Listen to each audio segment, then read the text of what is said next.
이 시간에는 다니엘 청년부를 지도하시는 김승영 목사님께서 사랑의 진실함을 증명하라 라는 제목으로 말씀을 주실 때에 여러분에게 큰 은혜가 임하시기를 간절히 소망합니다. 우리 나오실 때에 할렐루야 하며 박수로 환영하고 말씀을 듣도록 하겠습니다. 할렐루야. 할렐루야. 우리 하나님께 더 큰 영광의 박수 돌리도록 하겠습니다.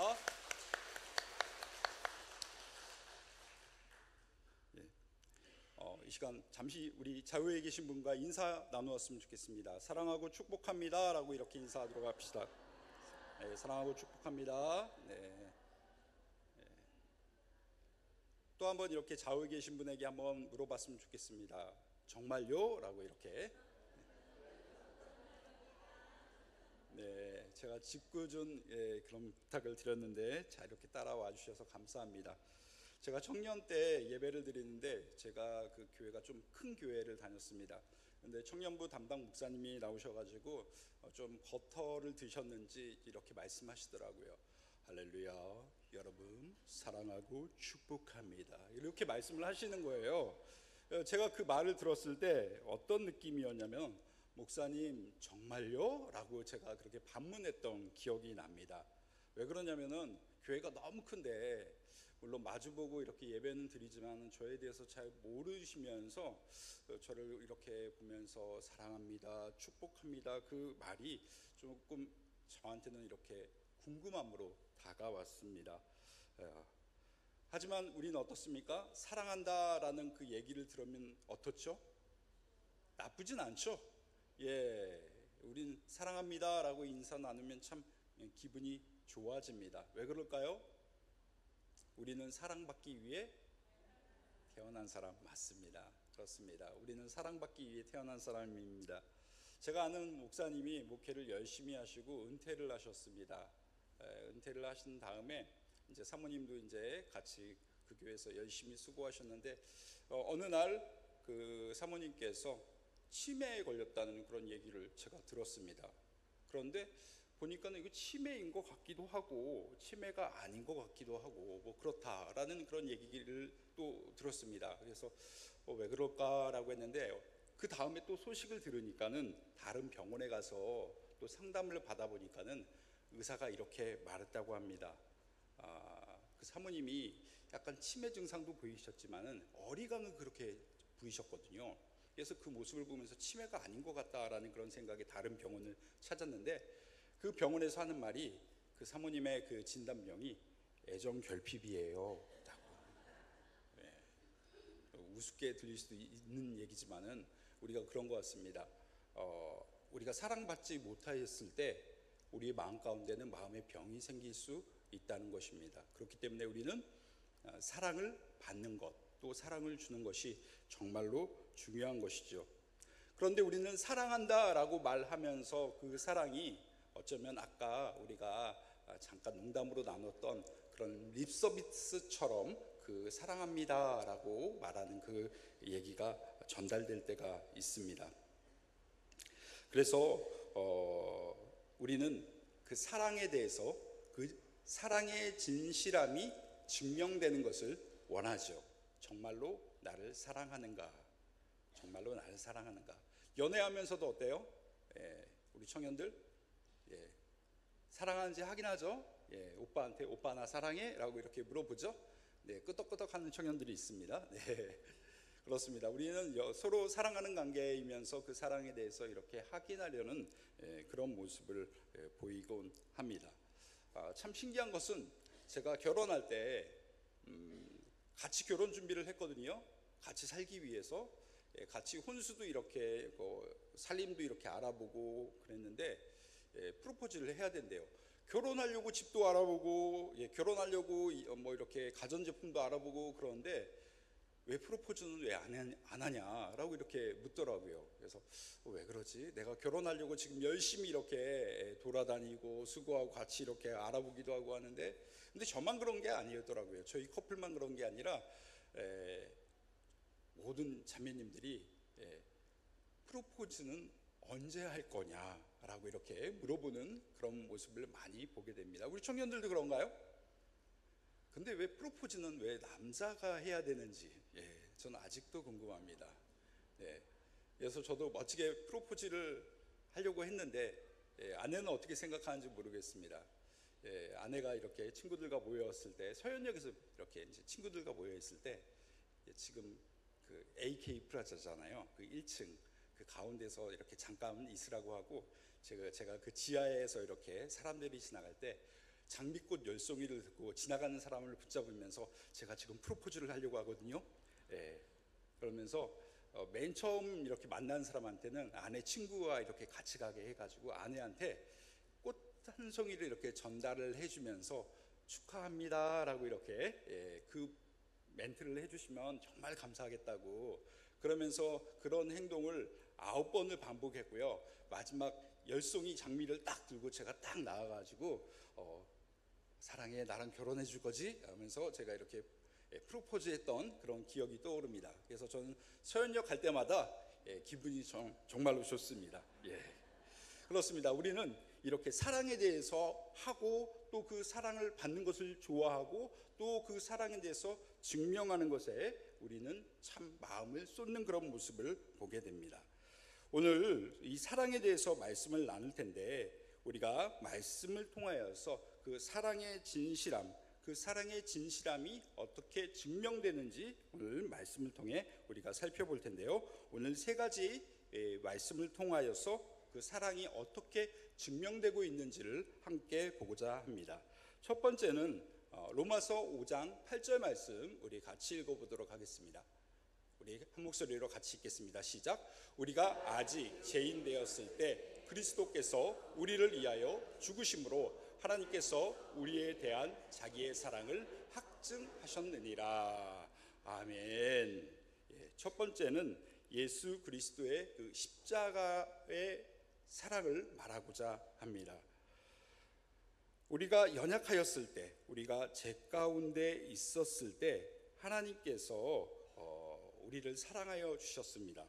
하나님께 죄를 짓고 등을 돌렸던 존재지만 하나님께서 이런 우리를 너무너무 사랑하셔서 독생자 예수 그리스도를 이 땅에 보내주셨고, 예수님을 우리를 대신하여서 십자가에 죽게 함으로 우리가 구원받을 수 있는 길을 열어주셨습니다. 이것은 잘 생각해 보면 정말로 상상할 수 없는 일이 일어난 것입니다. 우리의 사랑은 어떻습니까?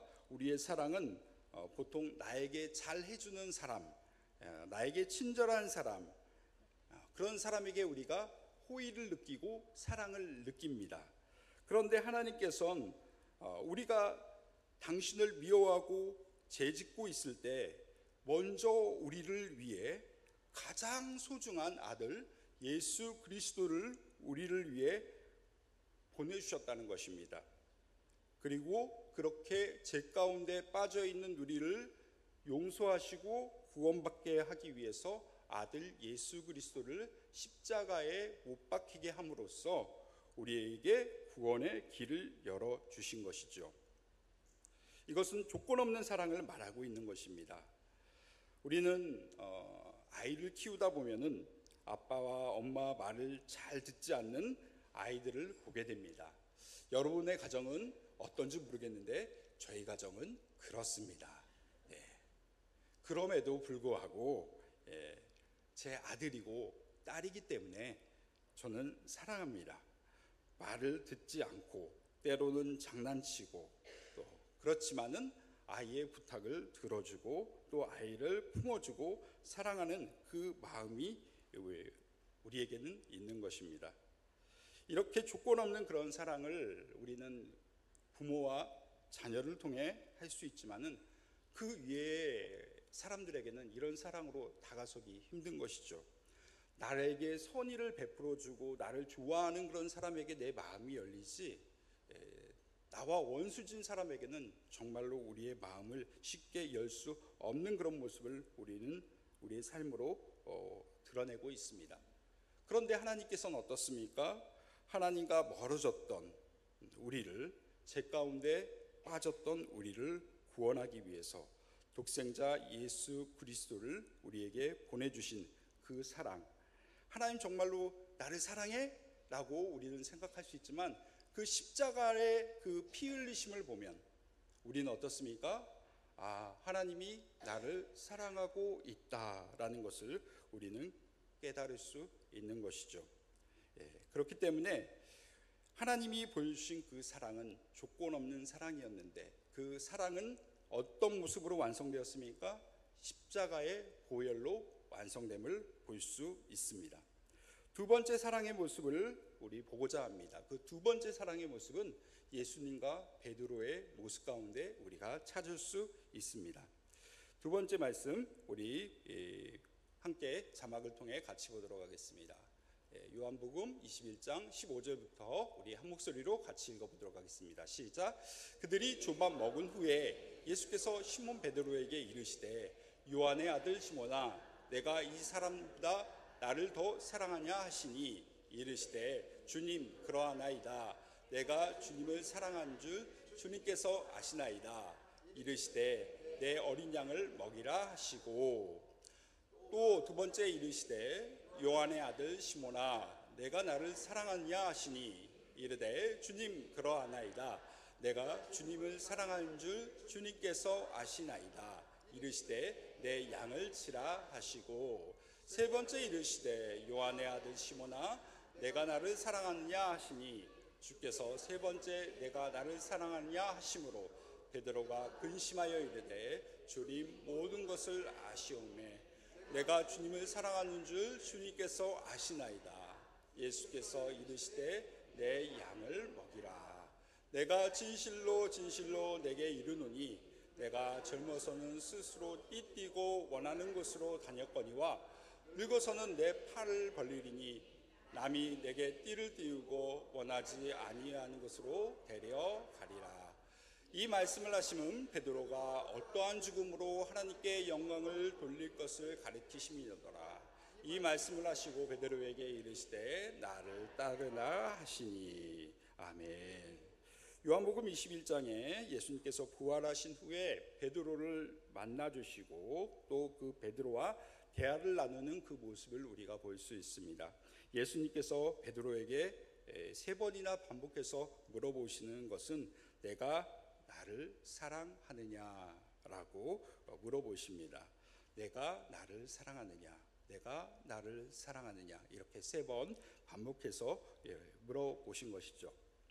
한국말로 이렇게 성경을 읽다 보면은 이 예수님의 물음이 똑같이 들릴 수 있습니다. 그런데 헬라어 원문을 보면 이 사랑의 의미가 조금씩 다른 것을 볼 수 있습니다.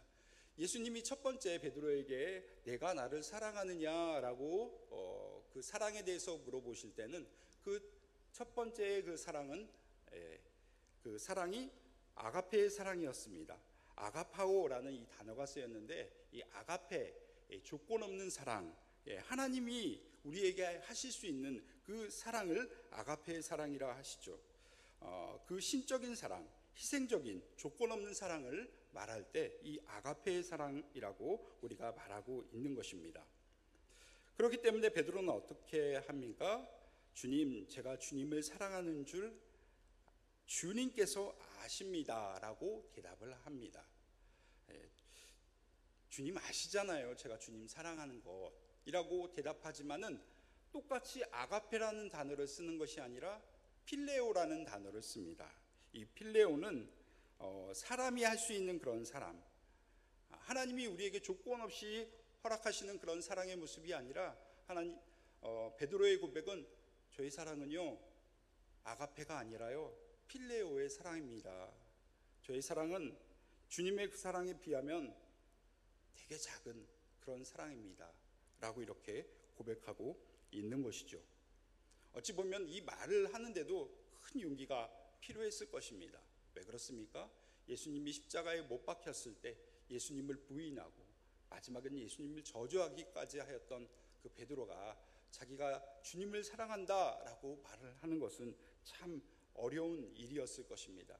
그래도 마음에 용기를 가지고 자기의 마음을 조금이라도 담아서 고백합니다. 주님, 제가 주님을 사랑하는 줄 주님께서 아시지 않습니까? 저의 사랑은 너무나도 보잘것이 없습니다 라고 또 말하는 것이죠. 주님께서 두 번째에도 동일하게 물어보십니다. 베드로에게 네가 나를 사랑하는지 또 물어보시는데, 그때도 동일하게 주님께서 쓰신 단어는 아가페의 사랑이었습니다. 베드로는 어떻습니까? 여전히 아가페로 대답하지 못하고 예수님께 필레오라는 단어를 써서 주님, 저는 이렇게 주님을 마음껏 사랑할 수 없고 인간적인 그런 모습으로 정말 좋아하고 주님을 따르고 싶은 그런 모습으로 주님을 사랑하는 그 마음 주님 아시지 않습니까? 라고 이렇게 대답을 합니다. 그러자 예수님께서 내가 나를 사랑하느냐 또 세 번째 물어보십니다. 그때는 예수님께서 똑같은 단어이지만은 이제는 그 사랑을 필레오로 바꿔서 네가 나를 그렇게 사랑하느냐라고 물어보았을 때 베드로는 여전히 부끄러운 모습으로 그렇게 동일하게 답하는 그 모습을 보게 됩니다. 그렇습니다. 우리의 모습은요, 하나님을 사랑하는 그 모습은 정말로 보잘것없는 그런 모습이죠. 우리가 은혜를 받았음에도 불구하고 또 구원을 받았음에도 불구하고 우리가 하나님을 사랑한다고 하지만은 우리에게 있는 그 사랑은 너무나도 부족한 사랑이고 하나님 앞에서 너무 부끄러움밖에 없는 그런 사랑이라는 것입니다. 이렇게 필레오로 대답하는 그 베드로에게 예수님은 어떻게 말씀하십니까? 내 양을 치라, 내 양을 먹이라 라고 말씀을 하십니다. 네가 나를 사랑한다면 내 양을 치라, 내 양을 먹여라 라고 베드로를 사명의 자리로 초청하는 그 모습을 볼 수 있습니다. 나는 이만큼 사랑하는데 너는 왜 이만큼밖에 나를 사랑하지 못해? 라고 꾸짖는 것이 아니라 그 베드로의 사랑을 받아주시면서 베드로를 제자의 길로, 사도의 길로 인도하시는 그 예수님의 모습을 볼 수 있습니다. 그러면서 그 베드로에게 내 양을 치라 라고 부탁하시고 또 명령하시는 그 모습을 보게 됩니다. 이제 베드로가 어떻게 됩니까? 성경에 보면 사도행전 9장에 9장 마지막에 시몬이라는 무두쟁이가 나옵니다. 무두쟁이가 어떤 사람이냐면 가죽을 만드는 사람이에요. 가죽은 어떻게 만들죠? 짐승을 죽여서 그 살을 다 제거하여서 그 가죽을 만드는 것이 이 무두쟁이 가죽 세공업자가 하는 일입니다. 요즘은 우리가 핸드백, 지갑, 명품 되게 좋아하죠.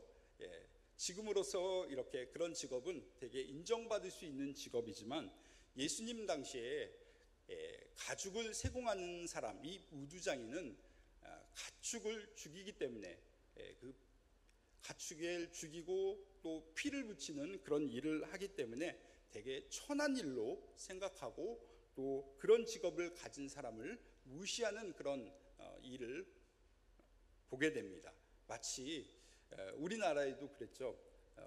백정이라고 하여서 가축을 이렇게 잡는 사람을 어떻게 했죠? 되게 천하고 천한 사람으로 여겼듯이 예수님 당시에도 이렇게 무두장이 이 가죽을 만드는 사람은 정말 무시받는 그런 사람이었습니다. 그런데 베드로가 무두쟁이 시몬의 집에 거하면서 복음을 전하는 그런 모습을 보게 됩니다. 부정한 사람의 집에 들어가는 것이에요. 부정한 사람과 함께 음식을 먹는 것입니다. 부정한 사람 집에 있으니까 그 사람이 썼던 수건을 자기가 또 이렇게 몸을 씻으면서 또 자기의 몸을 닦았겠죠.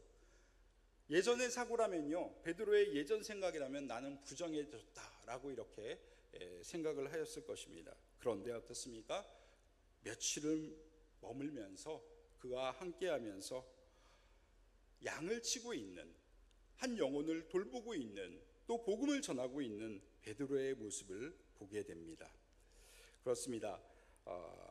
우리가 이렇게 주님의 사랑을 받았을 때 우리는 어떻습니까? 사명의 자리로 갈 수 있다는 것을 우리는 생각할 수 있습니다. 이렇게 주님은 우리를 사랑하시면서 사명의 자리, 희생의 자리로 우리를 초청합니다. 베드로는 맨 처음에는 십자가 앞에서 예수님을 부인하고 예수님을 저주했지만 예수님의 그 부르심을 받고 나중에는 어떻게 합니까? 예수님의 그 사랑의 확증을, 사명을 감당하면서 자기의 사명을 잘 이루어가면서 그 사랑을 확증하는 그런 모습을 보게 됩니다. 어쩌면 우리의 모습도 그렇습니다. 우리가 하나님 앞에서 드릴 수 있고 하나님 앞에서 고백할 수 있는 사랑은 너무나도 작습니다. 그러나 우리가 맡은 일, 우리가 감당해야 할 그 일을 우리가 묵묵히 잘 감당함으로써 우리의 사랑을 확증할 수 있다는 것을 여러분 생각하시길 바랍니다. 세 번째, 오늘 본문 말씀 우리 같이 읽어보도록 하겠습니다. 고린도후서 8장 8절부터 9절까지의 말씀 우리 같이 읽어보도록 하겠습니다. 시작. 내가 명령하는 말이 아니요 오직 다른 이의 간절함을 가지고 너희의 사랑의 진실함을 증명하고자 함이로다. 우리 주 예수 그리스도의 은혜를 알거니와 부유하신 이로써 너희를 위하여 가난하게 되심은 그의 가난함으로 말미암아 너희를 부유하게 하려 하심이라. 아멘. 세 번째, 사랑의 진실함을 증명하는 방법은 나눔이고 또 섬김이라는 것입니다. 다시 말해서 희생적인 헌신을 통해서 증명할 수 있다는 것입니다. 오늘 말씀 고린도후서 8장 8절은 이렇게 말하고 있습니다. 내가 명령하는 말로 하는 것이 아니요 오직 다른 이의 간절함을 가지고 너희의 사랑의 진실함을 증명하고자 함이로다 라고 고린도 교회에 말하고 있습니다. 고린도 교회에 어려운 이웃을 살피고 또 그 어려운 이웃을 구제하여라 라고 이렇게 말하고 있는 것이죠. 그러면서 마게도냐 교인들의 그 모습을 예로 들면서 그들이 어려운 가운데 사랑의 진실함을 보였다라고 이렇게 말하고 있습니다.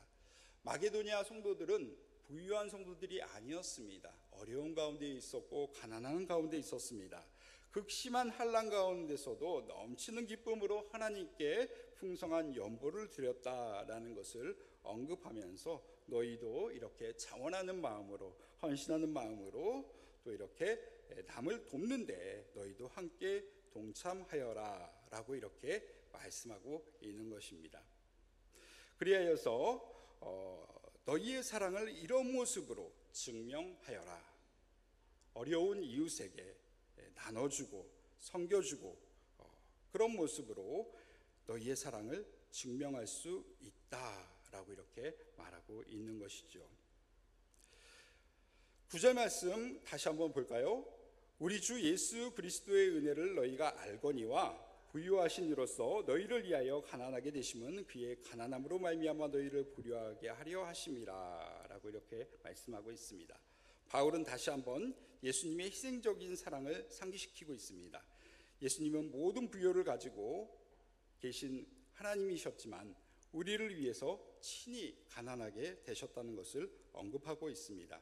세상에 오셔서 낮고 천한 모습으로 오셨고 결국 십자가에서 모든 것을 내어주시는 그런 모습으로 그렇게 살아가지 아니하였느냐라고 고린도 교회에 말하고 있는 것입니다.